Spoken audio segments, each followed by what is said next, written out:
ठीक थे।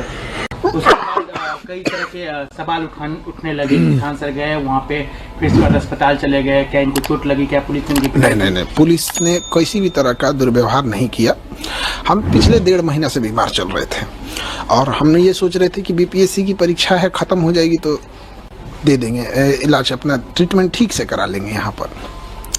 इसी बीच जब सुबह सुबह बच्चों के ऊपर लाठी उठी चार्ज हो गई तो हमें लगा कि बच्चों के ऊपर नॉर्मलाइजेशन थोप दिया जाएगा, तो हम यहाँ क्लास ही ले रहे थे। 10 बजे वाला क्लास ख़त्म करके और चल दिया, क्योंकि बहुत देर तक ना खाए पिए भी नहीं थे और लंबे समय से बीमार पड़ रहे थे। तो वहाँ हमको वोमिटिंग रुक नहीं रहा था, तो हमको लगा कि अब हमको यहाँ से हटेंगे तो फिर ये बच्चे तितर बितर हो जाएंगे, इनकी मांग कोई नहीं पूरी। तो ज़बरदस्ती वहाँ रहे, जिस वजह से थोड़ा बीमार हो गए और थोड़ा सा बीपी वाला प्रॉब्लम ज़्यादा हो गया था। तो हमें लगा कि 170-80 ये मतलब अब घर पे ट्रीट करना ठीक नहीं है, इसलिए चले गए वहाँ। सर, ये पूरा मामला जो बीपीएससी में जो इस बार हंगामा हुआ, ये नॉर्मलाइजेशन का जो मामला है, ये आम लोग स्टूडेंट तो समझ रहे हैं, पेरेंट्स जो समझ रहे हैं, लेकिन आप लोग नहीं समझ पा रहे कि मसला है क्या। थोड़ा आपसे समझना चाहेंगे। देखिए, नॉर्मलाइजेशन तब किया जाता है ना जब एक दिन आप परीक्षा नहीं ले सकते हैं या नंबर ऑफ स्टूडेंट बहुत ज़्यादा हैं, तो कई अलग अलग बच्चों को अलग अलग क्वेश्चन दिया जाता है। जैसे बिहार है तो आप भागलपुर में अलग क्वेश्चन दे दें, बक्सर में अलग दे दें और सीवान जिला में अलग दे दें। इससे क्या होगा कि 3 अलग अलग पेपर देंगे। आप हम ही को दीजिए वो तीनों पेपर, तो हम खुद किसी में ज़्यादा नंबर आएगा, किसी में कम आएगा। मेरा खुद का तीनों में ज़्यादा नहीं, एक जैसा नहीं आएगा। ये फॉर्मूला मैथ पर लागू होता है। जैसे अगर किसी को कहा जाए 5 + 5 जोड़ो तो देगा 10, और उसे कहेंगे 20 + 10 जोड़ो तो भी बोलेगा 30, क्योंकि अगर उसे जोड़ आता है तो किसी भी तरह के जोड़ को जोड़ सकता है। लेकिन ये जीएस में लागू नहीं होता है। जैसे अगर हम किसी से कहें भारत का क्षेत्रफल बताओ तो बता देगा, कोई भी विद्यार्थी पढ़ता है। लेकिन अगर किसी दूसरे बच्चे से यही सवाल पूछा जाएगा कि तुम मंगोलिया का क्षेत्रफल बताओ, नहीं बता पाएगा। लेकिन कंप्यूटर कहेगा कि दोनों के क्वेश्चन का लेवल एक है, क्योंकि दोनों में क्षेत्रफल पूछा गया था। तो यही है नॉर्मलाइजेशन, आप मैथ में कर सकते हैं, यहाँ नहीं कर सकते हैं। अब आप जीएस में कैसे डिसाइड कीजिएगा कि बक्सर का युद्ध का क्वेश्चन ज़्यादा टफ है कि द्वितीय आंग्ल मराठा युद्ध का क्वेश्चन ज़्यादा टफ है। अमूमन अगर आप 100 बच्चों को दीजिएगा बक्सर का युद्ध तो बता देंगे, 100 में 90 बता देगा। लेकिन वही सवाल आप कहिएगा द्वितीय आंग्ल मराठा युद्ध बताइए तो 100 में 50 बता पाएंगे। तो बच्चों के साथ ये भेदभाव न हो, ये गणित में सक्सेस है। बिहार में यूपीएससी कोई राज्य नहीं लागू की है, क्यों ना यूपीपीसीएस में है ना कहीं पे ही, ना ही यूपीएससी ने लागू किया है। यूपीपीसीएस ने आरओ में लागू करने की कोशिश किया था, बहुत ज़्यादा हंगामा हुआ, बाद में ये चीज़ें को वापस लेना पड़ गया था उन लोगों को। तो आयोग को भी समझना चाहिए, जब यूपी में नहीं हुआ तो यहाँ क्यों लागू कर रहे हैं। दूसरा, केवल 4.25 लाख बच्चे फॉर्म भरे थे, तो भी कोई औचित नहीं बनता है। एक होता है कि आपके पास 1 करोड़ बच्चे फॉर्म भर दिए, आप एक दिन नहीं ले सकते हैं। जैसे रेलवे में नॉर्मलाइजेशन करने का एक ही कारण है कि उनके पास नंबर ऑफ स्टूडेंट ज़्यादा है, बस यही। सिंगल शिफ्ट और ये जो एक ही पाली में एक ही क्वेश्चन पेपर वाला जो मसला है, उसके पीछे क्या रीजन है? देखिए, अब जैसे कि आयोग की ओर से कहा जा रहा है कि हम एक ही पाली में परीक्षा लेंगे। देखिए, एक ही पाली में परीक्षा लेने के बाद भी नॉर्मलाइजेशन हो सकता है। आप सिंगल पेपर लीजिएगा और अलग अलग जिले में अलग अलग क्वेश्चन दे दीजिएगा।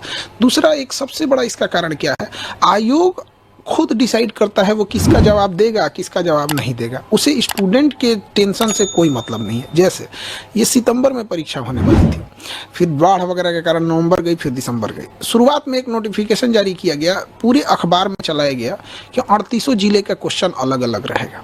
ये 2 महीने से बीपीएससी के टीचर और स्टूडेंट एक मेंटल ट्रोमा से गुजर रहे हैं। पहली बार होगा 38 जिला का क्वेश्चन अलग अलग हो जाएगा। आयोग का कहना है क्या कि इससे पेपर लीक नहीं होगा। तो एक पेपर लीक एक समस्या जैसी भयावह है, वैसे ही नॉर्मलाइजेशन एक भयावह समस्या। अब हमसे कोई कहे कि आपका दाहिना आँख फोड़े कि बायां आँख फोड़े, काहे फोड़ोगे भाई? तो आप अपनी व्यवस्था सही रखिए, पेपर न लीक हो यहाँ पर। उसके बाद हुआ कि नहीं 3 पेपर लेंगे। उसके बाद हम लोगों की मीटिंग भी बुलाई गई थी, तो उन्होंने हमें समझाया भी था कि देखिए नॉर्मलाइजेशन की प्रक्रिया ठीक है।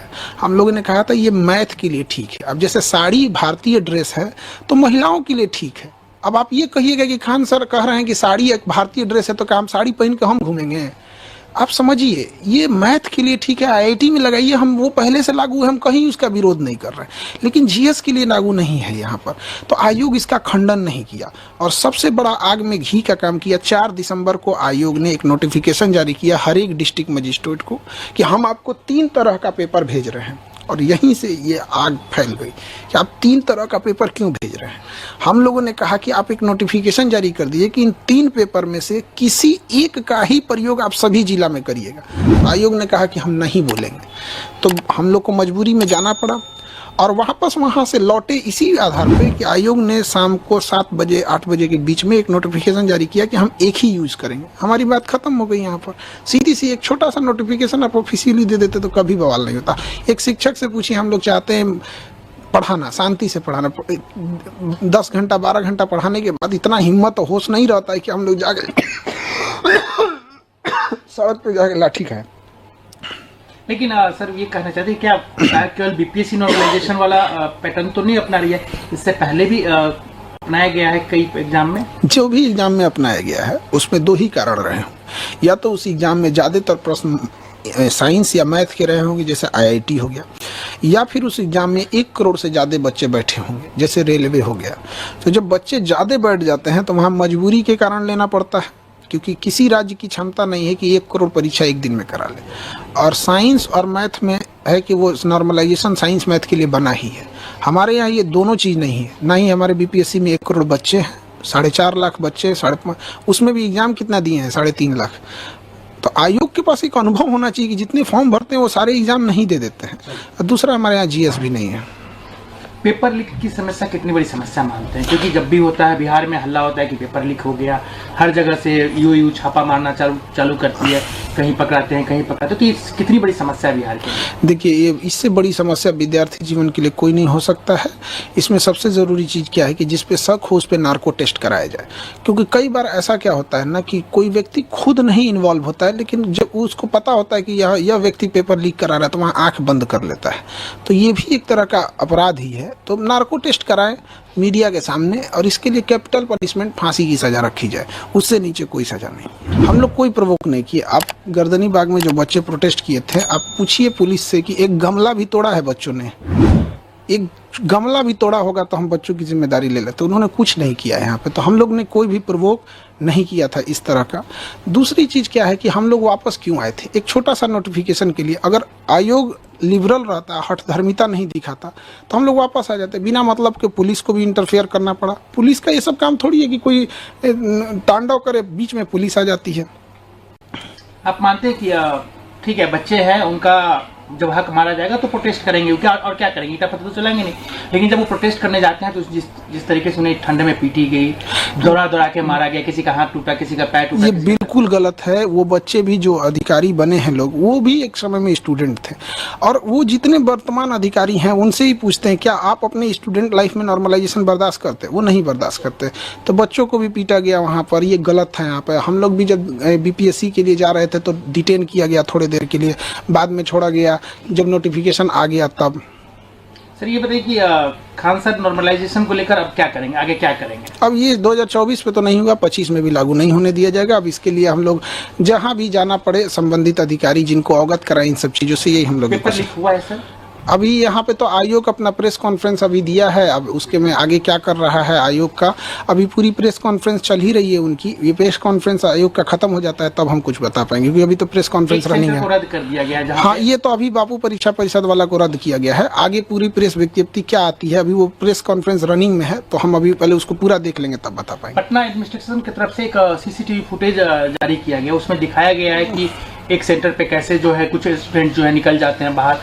पटना पुलिस का कहना है कि यही लोग हैं जो पूरा अराजकता फैलाए हैं, आतंक फैलाए हैं। वो सीसीटीवी फुटेज पूरी तरह से जारी कर दिया जाए। हम लोग का भी यही मांग है कि पब्लिक को भी अधिकार होता है डेमोक्रेसी में। वहाँ पे अगर कोई स्टूडेंट अगर इस टाइप का, देखिए परीक्षा परिषद में स्टूडेंट तो मेरे ख्याल से इस तरह का नहीं करेंगे, लेकिन अगर वो सीसीटीवी फुटेज है वो तो जो होगा वो जाँच का विषय है। वहाँ पर सीसीटीवी फुटेज पूरी पब्लिक को आ जाने दीजिए। अभी आयोग की मीटिंग, चूँकि प्रेस कॉन्फ्रेंस चल ही रहा है, खत्म हो जाएगा तो ही हम कुछ कह पाएंगे। सर लेकिन एक सवाल उठता है कि कुछ भी होता है बिहार में परीक्षा से रिलेटेड, छात्रों से रिलेटेड, तो खान सर का नाम आ जाता है। आखिर क्या रीजन है, खान सर का नाम घसीटा जाता है या जबरदस्ती आया जाता है? अब नाम के लिए क्या, हमारे पास सबसे ज़्यादा बच्चे हैं, हम कम फी में पढ़ाते हैं, तो ऑब्वियस बात है कि सबसे ज़्यादा चर्चा हो जाता है, यही कारण है यहाँ पर।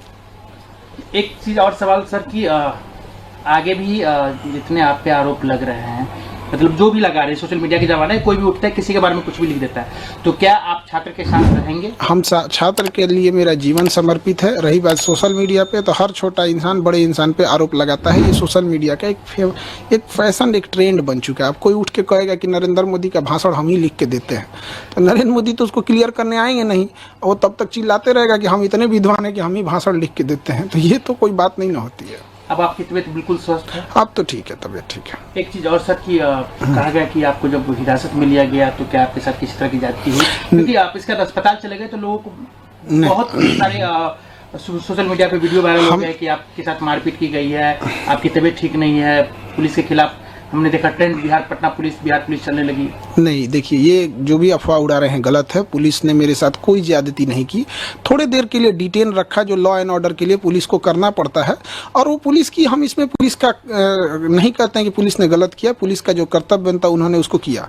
हम लोग वापस इसलिए आए कि जो हमसे पुलिस स्टेशन में बताया गया कि आपकी बात मान ली गई, नोटिफिकेशन आ गया है। हमने कंफर्म करने की कोशिश की तो वहाँ नेटवर्क उतना नहीं था, तो लोगों ने बताया कि हाँ आ गया है। तो जिनका नॉर्मलाइजेशन जैसा मुद्दा था वो लोग वापस जाने लगे। पुलिस ने कहा कि वापस आप अगर जाएंगे धरना स्थल पे तो हम आपको FIR कर देंगे। तो फिर मजिस्ट्रेट साहब आए और उसके बाद डिटेन खत्म हुआ, तो फिर वापस वहां से आए। तो धरना स्थल चूंकि सामने ही है, तो पुलिस को ऐसा लगा कि अगर हम यहाँ छोड़ देंगे धरना स्थल पे तो ये फिर वापस धरना पे बैठ जाएंगे, क्योंकि पुलिस के पास ज़्यादा एक्सपीरियंस होता है, ऐसा हुआ होगा। इसलिए पुलिस ने कहा कि हम आपको धरना स्थल पे नहीं छोड़ेंगे वहाँ पर। तो फिर हमको अब कहीं भी उतार दीजिएगा तो हम नहीं ना, आप हमको गाड़ी में उतार के आप कहीं चले जाइएगा यहाँ पे। तो हम कहें सर आप जहाँ उतारिएगा वहाँ बोलिए, हम वहाँ हम अपनी गाड़ी मंगा लेते हैं यहाँ पे। तो उसके बाद डिटेंशन मेरा खत्म हुआ। मजिस्ट्रेट साहब आए और सीनियर जो DSP मैम थी, वो उनके आने के बाद ही डिटेंशन खत्म हुआ, क्योंकि जब तक कोई सीनियर नहीं आते हैं डिटेंशन खत्म नहीं होता है। अब आप इस झगड़े को, मतलब जो अभी जो ये कोई किससे क्लास, मतलब BPSC स्टूडेंट और आयोग के बीच में जो भी मसले हैं, इसका सोल्यूशन क्या है? देखिए, सोल्यूशन ये है ना कि आयोग जो भी चीज कर रहा है उसको क्लियर कर दे। जैसे इससे पहले अतुल प्रसाद सर थे, वो मैसेज ट्वीट कर देते थे कि हम ये रिजल्ट पब्लिश करने जा रहे हैं, ये एग्जाम लेने जा रहे हैं, ये करने जा रहे हैं, तो एक पब्लिश कर दे। जैसे आयोग से हमारी भी मांग है कि PT का रिजल्ट जो लेता है वो 15 दिन में PT का रिजल्ट दे दे, और रिजल्ट देने के 4 मंथ बाद वो मेंस का एग्जाम ले ले। ये क्या बेवकूफ़ी है? आप 3 मंथ बाद रिजल्ट देंगे, उसमें अब बच्चे कंफ्यूज रहेंगे कि मेरा प्रीलिम हुआ है कि नहीं हुआ है, और उसके बाद आप अचानक से आके आप कहिएगा कि 15 दिन बाद मेंस है। ये नहीं है। तो इसमें लगातार सुधार की जरूरत है, सुधार करेगा।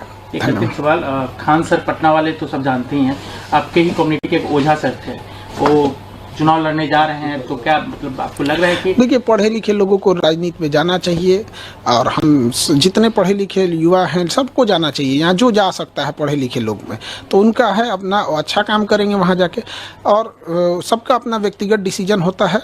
और शिक्षित हैं तो शिक्षित व्यक्ति को हमेशा से कहा जाता है कि समाज में जाना चाहिए। राजनीति में भी ऐसे मत कहा जा रहा है कि आपके बारे में भी अलग, हमको चुनाव ना नहीं लड़ना है। अब हम क्लियर कर देते हैं। 24 में लोग दिमाग खा लिए थे, क्योंकि लोकसभा का इलेक्शन था, हम मना करते रह गए, भैया हमको पढ़ाने से फुर्सत नहीं है, ये 25 का इलेक्शन जल्दी खत्म हो कि मेरा सरदर्द खत्म हो। जिसको लगता है, जैसे लगता है राजनीति बहुत बड़का चीज, मतलब क्या बताए जाएंगे कि नहीं जाएंगे, हम लोग जवाब दे दे के थक जाते हैं। लोग पढ़ाने से फुर्सत नहीं है हमको। नहीं सर, खान सर, एक चीज तो आपके बारे में बार बार चर्चा आती है कि जितने भी प्रोटेस्ट होते हैं या कुछ भी होते हैं उसमें आपका नाम नहीं, मेरा नाम बस स्टूडेंट के लिए आता है। यहाँ डेली 5 प्रोटेस्ट होता है, आप मेरा नाम नहीं देखेंगे। स्टूडेंट युवाओं के बड़े स्टूडेंट, अब चाहे बड़ा हो या छोटा हो, आप हमको किसी भी में नहीं देखे होंगे। अब जैसे किसानों की समस्या है, किसान अपनी मांग रख रहा है, वहाँ आप हमको देखे हैं? हम पढ़ा रहे हैं बच्चों को। हमारे यहाँ अगर कुछ होगा तो हम बच्चों की बात रखेंगे। यहाँ पे कौन रखेगा? एक बच्चे का यहाँ तबीयत खराब हो जाता है ना, उसको बढ़िया डॉक्टर का नाम नहीं पता रहता, पूछता है सर ये दिक्कत है, कौन डॉक्टर ठीक रहेंगे? क्या लगता है वो बच्चे यहाँ आके आयोग से लड़ पाएंगे? तो हम लोग को मजबूरी में आना पड़ता है। धन्यवाद। आना पड़ा वहाँ पे। अब तो डिस्चार्ज भी हो गए थे, अब ठीक है। एक सोशल मीडिया पे एक तस्वीर आपकी वायरल हो रही थी जिसमें आप अस्पताल के अंदर थे और एडमिट थे। उसके बाद कई तरह के सवाल उठने लगे कि खान सर गए वहाँ पे, फिर इसके बाद अस्पताल चले गए, क्या इनको चोट लगी, क्या पुलिस ने इनकी? नहीं, पुलिस ने किसी भी तरह का दुर्व्यवहार नहीं किया। हम पिछले 1.5 महीना से बीमार चल रहे थे और हमने ये सोच रहे थे कि BPSC की परीक्षा है, ख़त्म हो जाएगी तो दे देंगे इलाज, अपना ट्रीटमेंट ठीक से करा लेंगे यहाँ पर। इसी बीच जब सुबह सुबह बच्चों के ऊपर लाठी उठी चार्ज हो गई तो हमें लगा कि बच्चों के ऊपर नॉर्मलाइजेशन थोप दिया जाएगा, तो हम यहाँ क्लास ही ले रहे थे। 10 बजे वाला क्लास ख़त्म करके और चल दिया, क्योंकि बहुत देर तक ना खाए पिए भी नहीं थे और लंबे समय से बीमार पड़ रहे थे।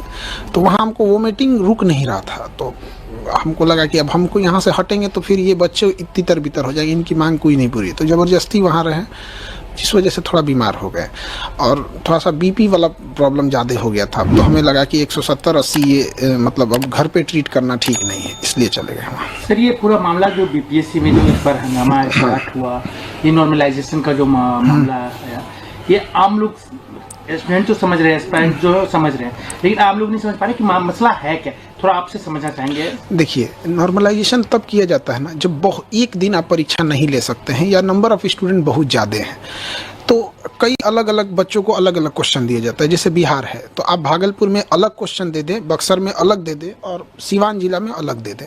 इससे क्या होगा कि 3 अलग अलग पेपर देंगे, आप हम ही को दीजिए वो तीनों पेपर, तो हम खुद किसी में ज़्यादा नंबर आएगा, किसी में कम आएगा। मेरा खुद का तीनों में ज़्यादा नहीं, एक जैसा नहीं आएगा। ये फार्मूला मैथ पर लागू होता है। जैसे अगर किसी को कहा जाए 5 + 5 जोड़ो तो देगा 10, और उसे कहेंगे 20 + 10 जोड़ो तो भी बोलेगा 30, क्योंकि अगर उसे जोड़ आता है तो किसी भी तरह के जोड़ को जोड़ सकता है। लेकिन ये जीएस में लागू नहीं होता है। जैसे अगर हम किसी से कहें भारत का क्षेत्रफल बताओ तो बता देगा, कोई भी विद्यार्थी पढ़ता है। लेकिन अगर किसी दूसरे बच्चे से यही सवाल पूछा जाएगा कि तुम मंगोलिया का क्षेत्रफल बताओ, नहीं बता पाएगा। लेकिन कंप्यूटर कहेगा कि दोनों के क्वेश्चन का लेवल एक है, क्योंकि दोनों में क्षेत्रफल पूछा गया था। तो यही है नॉर्मलाइजेशन, आप मैथ में कर सकते हैं, यहाँ नहीं कर सकते हैं। अब आप जीएस में कैसे डिसाइड कीजिएगा कि बक्सर का युद्ध का क्वेश्चन ज़्यादा टफ है कि द्वितीय आंग्ल मराठा युद्ध का क्वेश्चन ज़्यादा टफ है। अमूमन अगर आप 100 बच्चों को दीजिएगा बक्सर का युद्ध तो बता देंगे, 100 में 90 बता देगा। लेकिन वही सवाल आप कहिएगा द्वितीय आंग्ल मराठा युद्ध बताइए तो 100 में 50 बता पाएंगे। तो बच्चों के साथ ये भेदभाव न हो, ये गणित में सक्सेस है। बिहार में यूपीएससी कोई राज नहीं लागू की है, क्यों ना यूपीपीसीएस में है ना कहीं पे ही, ना ही यूपीएससी ने लागू किया है। यूपीपीसीएस ने आरओ में लागू करने की कोशिश किया था, बहुत ज़्यादा हंगामा हुआ, बाद में ये चीज़ें को वापस लेना पड़ गया था उन लोगों को। तो आयोग को भी समझना चाहिए, जब यूपी में नहीं हुआ तो यहाँ क्यों लागू कर रहे हैं। दूसरा, केवल 5.25 लाख बच्चे फॉर्म भरे थे, तो भी कोई औचित्य नहीं बनता है। एक होता है कि आपके पास 1 करोड़ बच्चे फॉर्म भर दिए, आप एक दिन नहीं ले सकते हैं। जैसे रेलवे में नॉर्मलाइजेशन करने का एक ही कारण है कि उनके पास नंबर ऑफ स्टूडेंट ज़्यादा है, बस ये सिंगल शिफ्ट और ये जो एक ही पाली में एक ही क्वेश्चन पेपर वाला जो मसला है, उसके पीछे क्या रीजन है। देखिए, अब जैसे कि आयोग की ओर से कहा जा रहा है कि हम एक ही पाली में परीक्षा लेंगे। देखिए, एक ही पाली में परीक्षा लेने के बाद भी नॉर्मलाइजेशन हो सकता है। आप सिंगल पेपर लीजिएगा और अलग अलग जिले में अलग अलग क्वेश्चन दे दीजिएगा।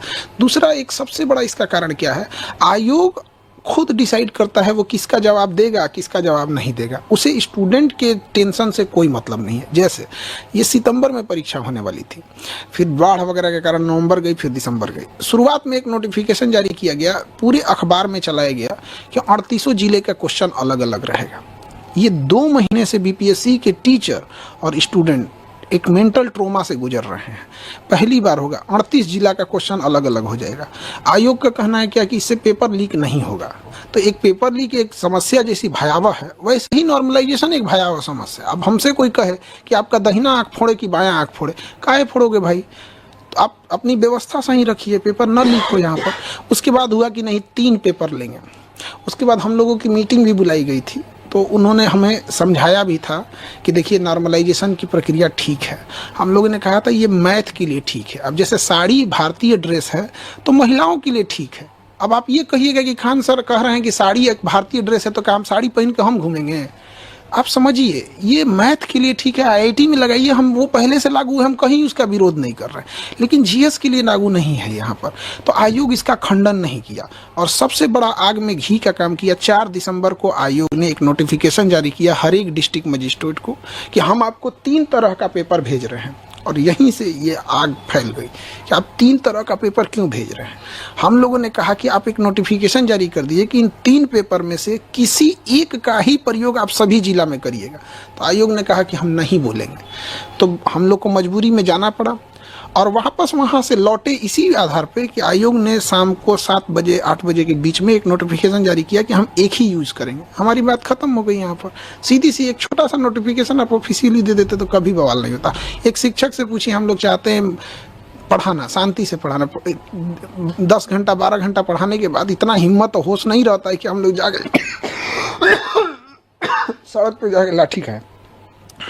लेकिन सर ये कहना चाहते हैं क्या केवल